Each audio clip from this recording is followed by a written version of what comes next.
It gets worse, Russell exclaimed, his voice rising. What are you, the dumbest idiot in the world? Adam's smile faltered, but only slightly.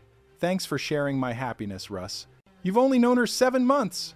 Russell pointed a fry at him like a prosecutor wielding evidence. 7 months, Adam! That's not a relationship. That's a semester abroad. You know what? Make sure the baby's yours. Make her take a paternity test. She's not pregnant, Adam said, defensive now. Russell's eyes narrowed. Oh, shooting blanks? No! No! Adam hissed, glancing around to ensure the nearby patrons weren't listening to the analysis of his sperm count. I proposed because I love her, Russell groaned, throwing his head back against the red vinyl booth. Oh, that is so gay. Being in love with a woman is gay? Adam asked, genuinely baffled by the Dunbar logic. No, Russell corrected, leaning in close, his voice dropping to a conspiratorial whisper. But saying it out loud to another guy is. Russell straightened his tie, composing himself. He decided to take a pedagogical approach. Look, there's no wedding date, right? No plans? No pressure? I didn't even get her a ring yet, man, Adam admitted, relaxing a little. See? Russell spread his hands. You've got the best of all worlds. You're deluding yourself, but you're happy. No, Adam corrected him, his voice firm with the naivety of the newly romanced. There is only one world, Russell, and I have the best of it. Russell looked at him with pity. It was the look a butcher might give a particularly happy cow. I do what I want, Russell declared, listing his commandments. I date who I want, and I sleep with whoever will let me. I am the master of my domain. Look, I've had all that, Adam said, dismissing the bachelor lifestyle with a wave of his hand. Okay, now I'm done. Jennifer is the one. I think you're making a huge mistake, Russell said gravely. Locking it down with one chick is a horrible. He stopped mid-sentence. His radar had pinged. Walking through the diner door was a woman who radiated sunshine, wholesomeness, and everything Russell usually avoided unless it was 2 a.m. It was Jennifer. Hey, there's little Miss Sunshine, Russell murmured, his tone shifting instantly from doomsayer to charming neighbor. Jennifer approached the table, beaming. She was beautiful in an accessible way, the kind of girl who looked like she baked cookies and actually ate them. Hey, guys, she chirped. She looked at Adam, then at Russell. So, did he tell you he proposed? Yeah, he did, Russell said. He forced a smile that looked painful. Oh, hooray. That's great news. As Jennifer squeezed into the booth next to Adam, merging into a single unit of affection, Russell stared at them. He saw 2 lambs wandering happily toward the slaughterhouse of domesticity. He took a bite of his burger. It tasted like despair. Chapter 2, The Checkbook of Sisyphus. Across town, in an apartment that was significantly nicer than Adam's but filled with significantly more tension, Jeff and Audrey Bingham were engaging in their nightly ritual. They had been married for 12 years. 12 years is a long time. It is long enough to know exactly how the other person chews, breathes, and lies. Their marriage was a well-oiled machine, but even machines need grease, and sometimes that grease was sarcasm. Jeff Bingham was a man of simple desires: sports, beer, and sitting down. He was a large man, built like a linebacker, who had retired and discovered the joys of carbohydrates. Audrey, his wife, was petite, sharp-witted, and currently holding a pen like a weapon. How many ways to say I love you? Jeff sang softly to himself, butchering a classic song as he rummaged through the fridge. How many ways to say that I'm not stupid? With you by my side, there is no denying that you hate me. Audrey finished the lyric from the kitchen table, not looking up from the chaotic pile of receipts before her. Hey, Jeff, she said, her voice sharp. Did you write a check? Jeff froze. He held a block of cheese in one hand. Yeah, I did.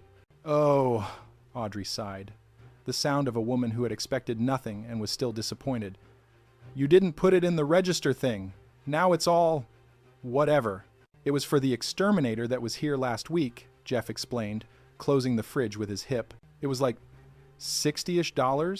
60-ish, Jeff confirmed. Precision was not Jeff's love language. Well, great, Audrey said, scribbling furiously. Now I'll just put that in here. There. Now the checkbook is totally balanced-ish. You and that checkbook, Jeff chuckled, walking into the living room. You treat it like the Dead Sea Scrolls. Hey, look, Audrey said, ignoring the jab. She held up a glossy invitation card. We got invited to a really cool art opening on Saturday night. Jeff's face fell. Yay, art. They'll have an open bar, Audrey added quickly, playing her trump card. Jeff perked up instantly.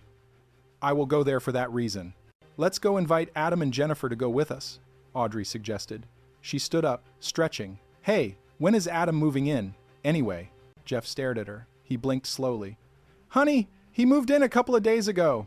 Audrey stopped. She frowned. I told you, you don't listen to anything I say, do you? Listen, Jeff said, adopting a defensive stance. I can't remember everything. I got a lot on my mind. It's a steel trap, but it's full.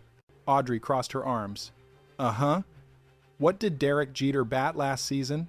309, Jeff answered instantly. That's important. That affects history. Look, Audrey said, softening her approach. She walked over to him, placing a hand on his arm. You don't have any couple friends. Jennifer is like a little sister to me, and you like Adam, right? He's a good hang. He's all right, Jeff admitted. He laughs at my jokes. So right there, Audrey said triumphantly. There's a couple in our building that we don't hate. Yet. Honey, come on.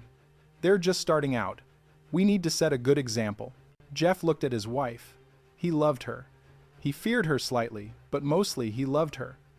And he knew that setting a good example was code for don't be your usual self. Okay, big guy? She asked, using the nickname that was 50% affection and 50% manipulation. Fine, Jeff grunted. Thank you. Audrey kissed his cheek and walked toward the bathroom. Jeff turned his attention to the mail on the counter. He picked up a small jar of face cream that Audrey had left out. He squinted at the receipt. Hey, is this right? He called out. $85 for skin cream? Audrey poked her head back out. Oh, this stuff is amazing. This is it? Jeff held the jar up to the light. It was the size of a golf ball. $85 for that tiny jar? What's in it?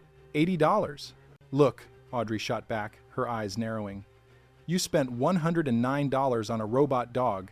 Jeff looked over at Gizmo, the plastic robotic dog sitting lifelessly in the corner. There is no need to bring Gizmo into this, Jeff said solemnly. It is programmed for love. Audrey rolled her eyes and disappeared into the bathroom. Jeff looked at Gizmo. She doesn't understand us, buddy, he whispered. Chapter 3. The Merging of Assets. The physical act of moving in together is the first true test of a marriage. Even if the marriage hasn't happened yet, it is the moment when mine becomes ours. And usually, ours implies that mine goes in the trash. Adam stood in the center of Jennifer's apartment, now their apartment, surrounded by brown cardboard boxes. He held a mounted display of Mets memorabilia. It was his prized possession. A collection of tickets, a signed ball, and a photo of Shea Stadium. To him, it was history. To Jennifer, it was clutter. Whoa, cool med stuff, Russell said, wandering into the apartment. The door had been left open, a rookie mistake in New York City. Thanks, Adam said, clutching the frame. I want to hang it here, over the sofa, but Jennifer wants me to put it in my office. Russell looked around. You have an office? Well, the corner by the window where the desk is, Adam clarified. Right, Russell nodded. The office. I guess we'll figure out a compromise, right? Oh yeah, Jeff's voice boomed from the hallway. He walked in, carrying a 6-pack of beer, looking like a sage delivering wisdom from the mountaintop of experience. Audrey and I, we compromise all the time. Like, when we got our first apartment, she wanted to get a cat, and I didn't want to get a cat.